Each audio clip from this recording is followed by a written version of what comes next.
Hello again everybody and a very warm welcome back to the channel. Today we're taking a look at the new FS Dream Team GSX for Microsoft Flight Simulator. Throughout the video, share your thoughts in the comments below. Don't forget to hit like and subscribe as well. It's releasing imminently. When it does, I'll put the link in the description down below for you guys to head to the website and purchase it if you want to as well. We're at Origami Studios, London Gatwick Airport, and we'll get straight into it so you guys can see what happens with the GSX system. So in the UI menu you get the drop down here, activate ground services, and you get a number of different options here. Now one thing that's quite interesting is if you expand the field here, you can customize the park position, which could be quite useful if you're wanting to tweak elements of how it all works. In additional services, however, you can go through and go to customize airport positions, customize airport, and GSX settings. Now these basically allow you to change via this menu here a number of different options, the follow me car speed, and various other options as well. If you're using something like PMDG 737 with its default or its custom aircraft refueling system, then you want to make sure that box is ticked. And further down you can add your SimBrief profile username and any virtual airline codes that you may or may not use. One thing that's interesting to note here is you want to enable the diagnostic log and make sure you've got something for both of these. Should something go wrong in your setup, you will be able to get some technical support via their forums.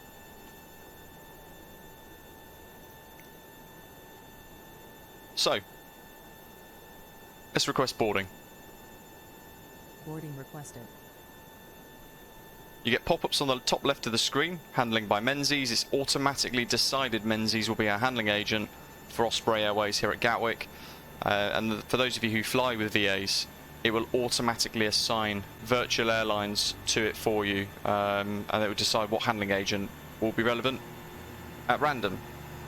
Those of you who use things like British Airways, airlines with their own handling agents, then more often than not, somewhere like Heathrow, it should assign BA related handling equipment too. The loaders on the left get to work, and the boarders on the right of the aircraft, as we're looking at it at the moment, get to work as well. As the bags get loaded on the left hand side of the aircraft, on the top left of the screen you should get progress updates to tell you how it's all going, the progress of the Crew bus is coming. loading so far. And you can call a fuel truck as well. Now if there's jetways, of course, there will be different options, and you should be able to see passengers board through the jetway, the air bridge, especially if they're really nice glass texture type things. And you get updates inside the box here as well. You can see it's boarding passengers now. You can request refueling and request catering as well. Now depending on the aircraft you're using, lots of different things will happen. You might get pop-ups which will ask you to complete an action before it moves to a next phase of loading, or when it completes loading, for example. And in this instance of the PMDG 737, it will ask us to close the doors for the cargo holds via the FMC, and to close the passenger doors as well if it hasn't automatically done it already.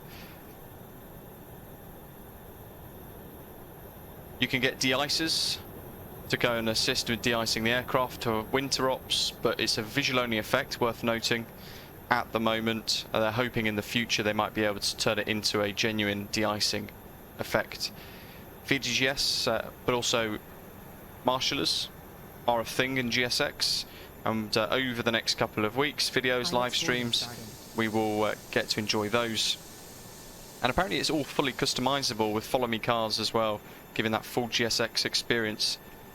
If you're using an airport with default jetways, GSX will replace them with custom jetways, and on release it will support the PMDG 737, the Flybawah A320X, the Phoenix A320, the Leonardo Mad Dog, and all of the default MSFS aircraft too.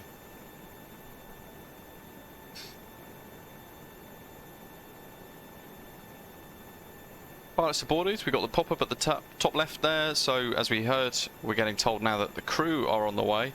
The cabin crew for the rear of the aircraft. Once they're complete, we will get the passenger buses arrive as well.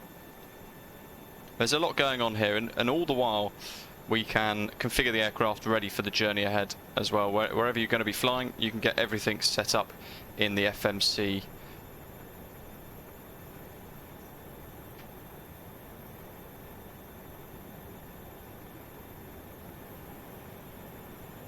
We go into the Customize Airplane menu. It's recognised that we're in the PMDG 737-700, and it gives us a number of options throughout.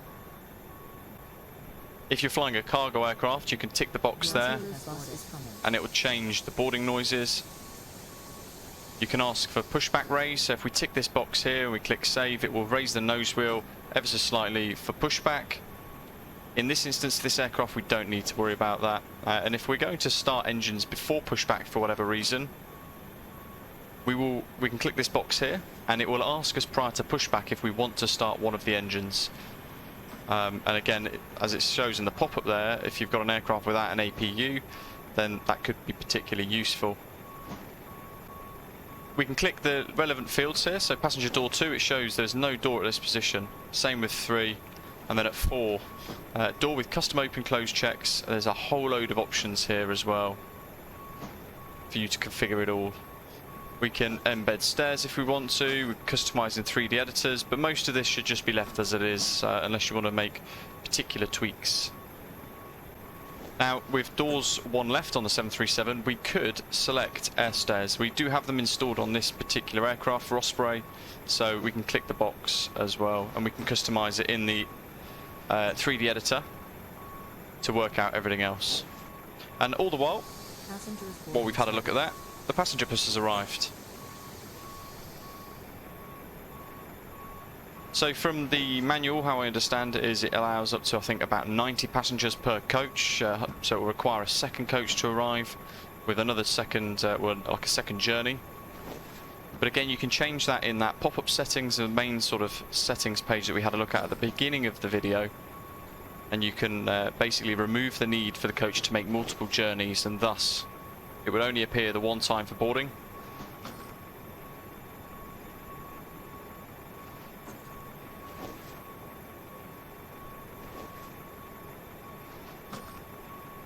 And what's really cool with this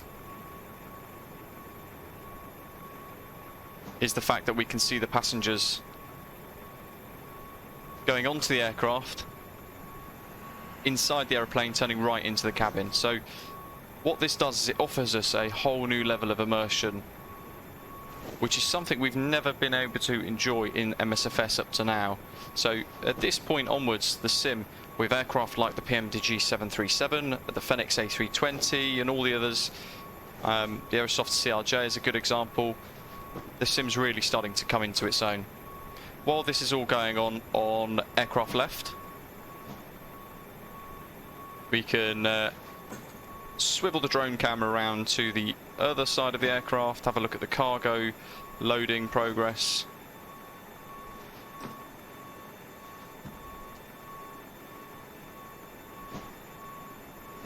Like so. And you can see the animations there with the baggage team loading all the bags onto the aeroplane. So all the while, whilst boarding is going on, we can be in the flight deck working through our setup for our flight, and we've got some other sounds behind the cockpit door which offer us that extra bit of realism, and it is really, really good. So first bus is gone, second one's been called with a new set of passengers to complete the loading, and it looks like the cargo is almost fully loaded as well. So these things can take a bit of time. You can increase the sim loading speeds in the settings menu in GSX. So we've been on the ground for about 10 minutes now, roughly, and once boarding is almost complete and the cargo folks have loaded all the bags, the caterers have arrived as well, and again complete with really nice animations of them sliding to and from the truck into the aircraft to load the trolleys. It's assigned us automatically dough and co, bit of premium catering for Osprey. but again, it will be led on the airline that you're choosing to fly for that particular flight, whether it be British Airways, American Airlines, so on and so forth.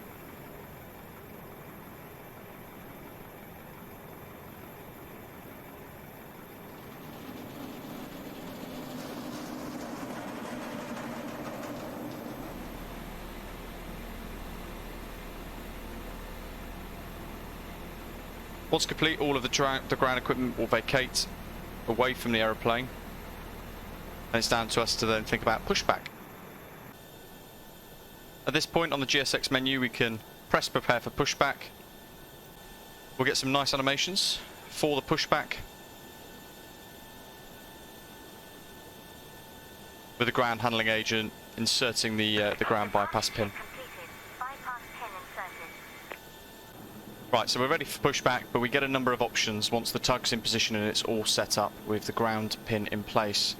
It's asking us now to set the pushback direction. We've got simple options of nose right, tail left, based on the view of the tug driver, nose left, tail right, quick edit pushback or a straight pushback. Now, I'm going to have a look at the editor today, and if you've got a pen and paper handy, then this could be quite useful to note it down, because it's inside the manual, which you won't necessarily have open when you're running GSX in the sim.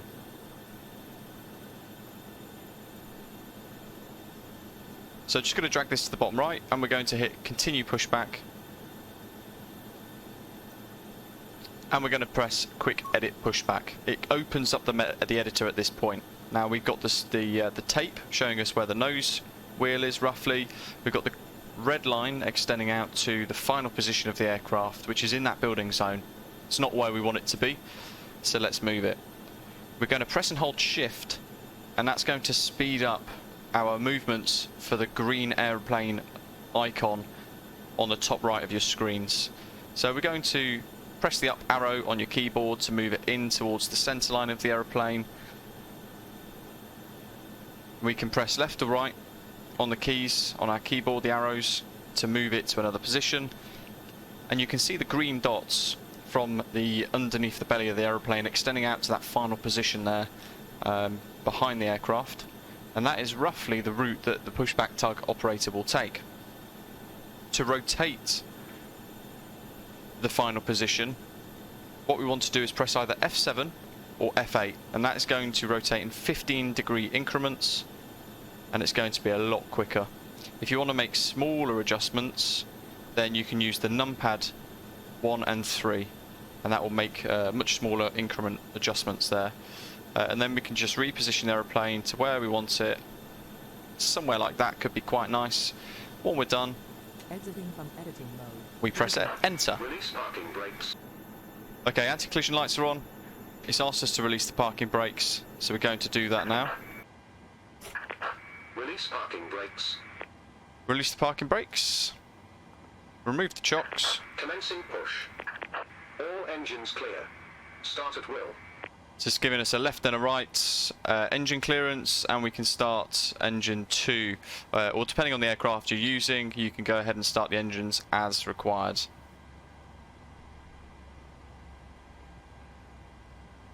Whilst this is all happening, and we're starting the engines up, on the outside of the aircraft, the pushback team is pushing the aeroplane back with the assistance of a wing walker to our prescribed location with our custom pushback. One scenario where that would be extremely useful would be an instance where you're perhaps parked inside a cul-de-sac, like some of them at Heathrow, and it could be really useful to you to have that option there.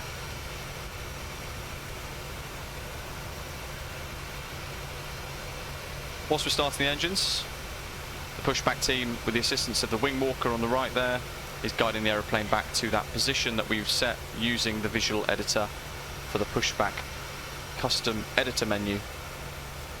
And it'll drive it into the position that we've set, and then tell us it's all complete. Waiting your confirmation for good engine start. So that's part brake set.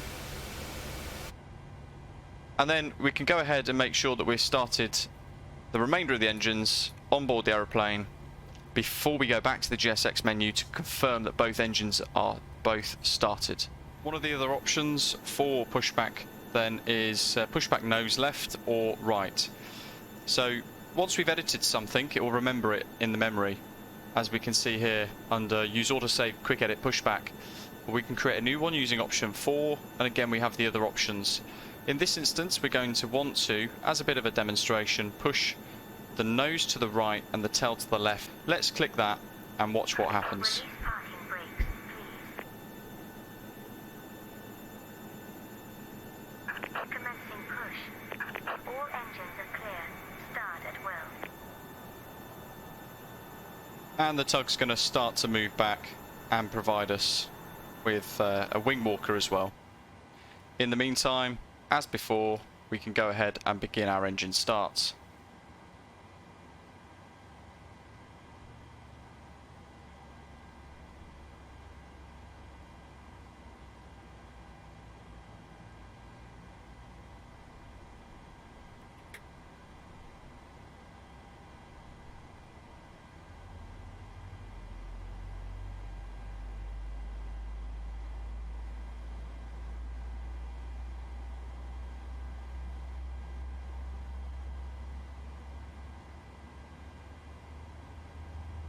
So as we can see, the aircraft's nose is being pushed to the left.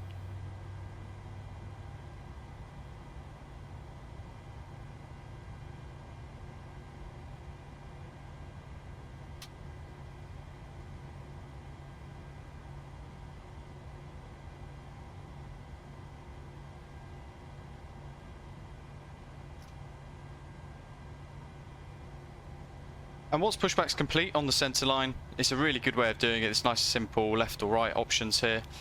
Then what it will give us is the command again to confirm a good engine start on both engines. Once we're happy with both, all we need to do is tell the dispatcher, who will hold the ground pin out to show us that we have authority of the nose wheel basically, and ground steering, that sort of thing.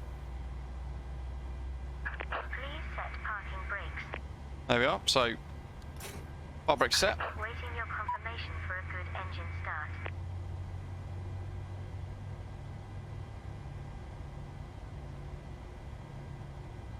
Ground crew's making the way over,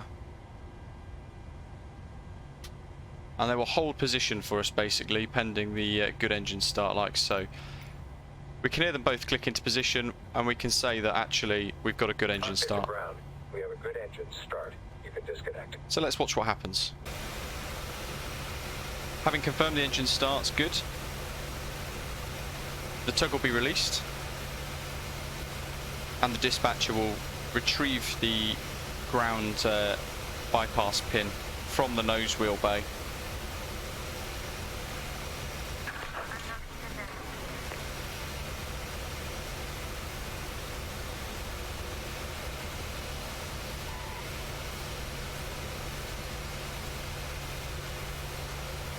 It is a little buggy in areas, it's a bit funky in places, but overall in the main, when it works very, very well. I have had a number of problems with the sim freezing with it on various aircraft and different airports, so perhaps it's something that will be updated and tweaked over time. So the tug's moved clear, and the dispatcher is now standing prominently with the ground pin in her hand, showing us that we've got authority of the aircraft and we can commence taxi. Giving us a little wave, waving us off. And that is pushback complete. Little memo at the very top saying have a good trip. This next section of the video is going to focus on how the arrival systems within GSX works. So, we've got a number of options. We can open up the GSX menu and we can find basically where we want to park. We'll go for left parking, and we can go ahead and click through the different ramp options to find a parking space for us. Let's go to Lima 141. So we've selected that gate as where we basically want to park. If we're on VATSIM, we can select that specifically based upon what the controller gives us. Now, three options. Just walk me there will just take the aeroplane straight to the stand, so it'll skip all of the taxi. You can request a follow me car by clicking yes, or you can click no. For this, we'll click yes. We want to see the follow me car, and basically we're going to wait for it, handling by Menzies on the top again. and we'll pop back into the aircraft and wait for the big yellow truck to arrive. If we're on VATSIM, folks, the follow me car is most likely not something we want to use at big airports or complex airports. And that's because a taxi route given to us by a VATSIM controller might be completely different to that of the follow me car route. If we're at a very small airport like Almeria, for example, where they do use follow me cars all the time, but there's only 5 or 6 stands and only one main taxiway route in and out, perfect. It's a great opportunity to enjoy it. Here comes the follow me car now, zooming into the distance. It's so quick. You can imagine the tyres screeching. Right, here we are. So as we get closer, it begins to move. And it will try and match the speed of the aircraft and also try to match a kind of like an elastic band, a rough range to give us. Now that's going to drive away at about 18 knots. And we can try and keep up. If it's too quick, and in this instance it is a bit, what we can do is set it to slow down inside the menu of GSX. We're going to follow its routing around the taxiways.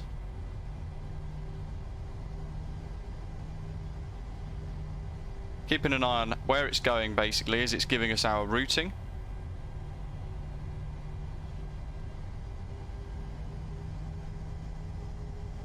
All the way to the stand that we've selected.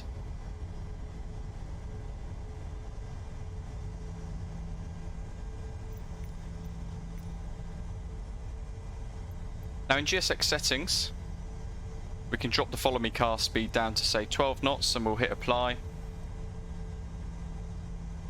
And all of a sudden it's slowed right down. And actually we're now able to gain on it ever so slightly on these straights. So 10 to 12 knots is probably a good one. A good speed. And this is a nice distance as well because we can see the turns that are coming up. And it's taken us to the stand. 141 left.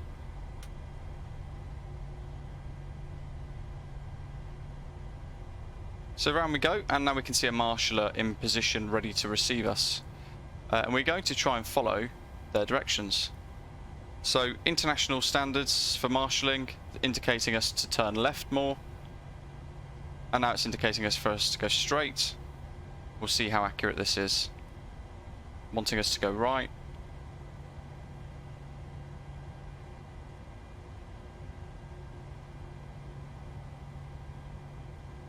And now she's indicating us to stop.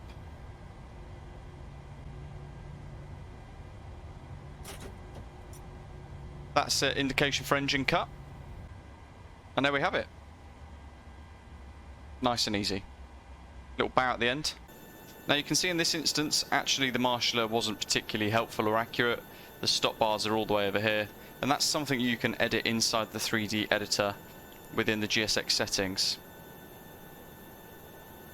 And it's something to bear in mind.